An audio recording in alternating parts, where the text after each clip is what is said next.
Hello, my name is Leanna Nadi. I'm an 11th grader, and today I'm going to talk about social media and youth. Over the past years, the online world has been in a rapid change. Many developers developed many social media platforms such as Instagram, YouTube, Snapchat, Facebook, and so many more.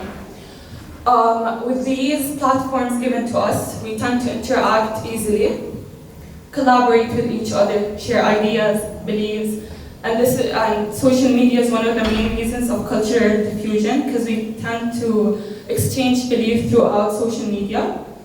And now I'm going to tell you about the two types of social media users, the digital natives and the digital immigrants. The digital immigrants are people who were born before 1980. And the digital natives were the people who were born after 1980. The ones that were born before, they used to live on simple stuff, but the ones that were born after, they were born in a generation where social media took everything. And some studies were showing that social media has the biggest impact on us as students, youth, and it affects our studies. So we sent questionnaires to grade 10, 11, and 12 asking them what app do you use the most and how does it affect. The result was that Instagram was the main hit, and for the question it depends how people use it. For example, me personally, I tend to have an overall good average in my studies, but I tend to also use my phone 24 hours. And on the other hand, you can use your phone the whole time and not get a good average at the end. So it all comes back to the person and how he uses it, or she uses it. Thank you. Hello, my name is Adil Khazade, and today I will be talking about time management. Time management is a really important skill. You have to know this skill because it can help you to have a successful career and even a successful life. Have you ever noticed that the two words, time and attention, are two commodity words? We pay attention and we spend time. And have you ever asked yourself, how are the people like Bill Gates and Elon Musk so successful? Well, they spend their time wisely. If you spend your time wisely, you can actually become a more wealthier person much faster. If you have ever noticed that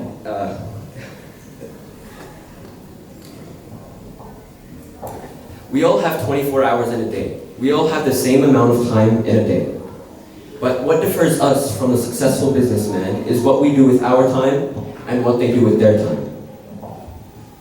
If we use our time wisely, we can actually become more successful day by day. And I like to split time management into two parts. First, organization.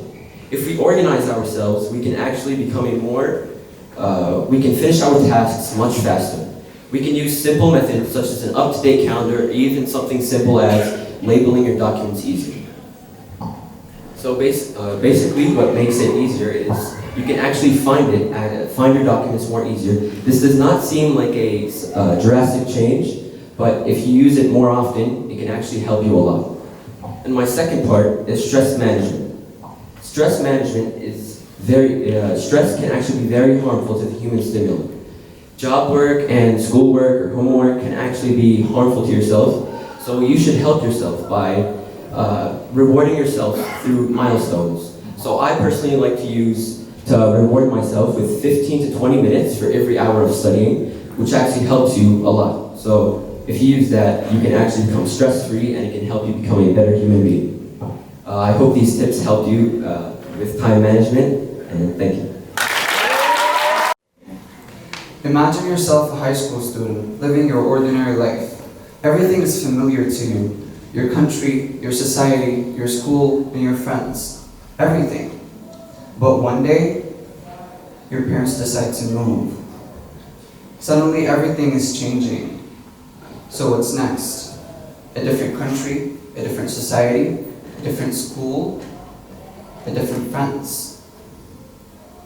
So what is happening next? everything is changing. Now, we as humans, like any other creature, we have a natural instinct to adapt to change. And so you notice your new classmates, your new friends are all hanging out together. So what are you doing? What is your next move?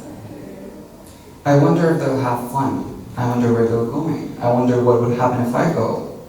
10, 20, 30, 100 times. It'll stay on a loop over and over in your mind. And so, you go. While you're there, you bond, you have fun, you enjoy, and suddenly, one of them pulls out a vape stick. And what do? You take it, because everyone's doing it. So why not? What is happening? This is called peer pressure. Specifically, active peer pressure. When someone, a person, or a group of people are able to influence on your decisions, influence on your behavior, change something in you, that is peer pressure. They offered it to you. That is the active peer pressure. But wait, no one told you to hang out with them this weekend. That is called the passive peer pressure. This is inside your mind. But peer pressure doesn't have to be negative. They could offer you a book to read, or let's go to the gym to help your body, to fix your health. That is positive. So how do we deal with it? It's very simple. 3 main solutions. The first, to realize and acknowledge that peer pressure will happen to you. It happens to everyone. Me, you, every single person on this world will experience it, and you cannot stop it. Secondly, you have to be aware of everything and your environment. And lastly, find a friend that you don't have to do, be, or act anything extra that you are not to be with. I'm Amani Jalanbo. Thank you. Hi, my name is Meda, and today I'm going to be talking about human rights. Human right has a simple structure and it is very easily understood. Before we start, I want to ask everybody here, does anyone feel like they have been endangered by somebody's comment that it has impacted their rights or freedom? Yes.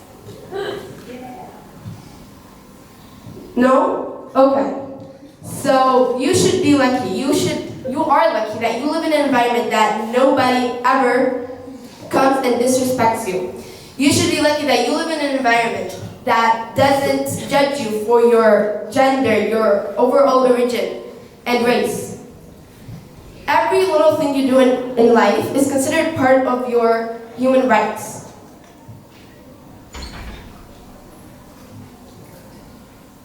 You have the right to life and liberty. And that's something that nobody can overcome. You have the right to opinion and to express yourself, like right now in the power of words. You have the right from slavery and torture, and no one should be allowed to give you that amount of pain. You have the right to work and give education, or get education, like the students right now in IIS, and the teachers that teach us many different subjects. But as we have rights, but rights have standards, as in no being allowed to overcome somebody else's rights. No murdering, no stealing, no physical contact whatsoever. As once said, when another man's right is demolished, one man's right is threatened. So you're not allowed to overcome somebody else's rights, and you should be respectful of other people. Thank you. Go kill yourself. You're ugly. You're mentally ill. You don't deserve anything. Why are you even alive? Negative comments like these, and making fun of people on social media in general, whether it was Snapchat, Instagram, Facebook, or Twitter, whatever else, like many cases before, might lead to one's own death, suicide. And if not, it might or will affect them in their real life. And along with that, lower their self-esteem in themselves. Hello everyone, my name is Batul Talkur, and I'm going to be talking about cyberbullying today. Some people cyberbully, but don't consider it cyberbullying, or maybe even deny it. They think of it just as saying their true opinion about someone, or simply just being honest.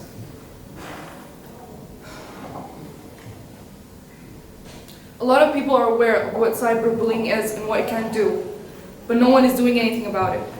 Some people take social media as an escape from their reality.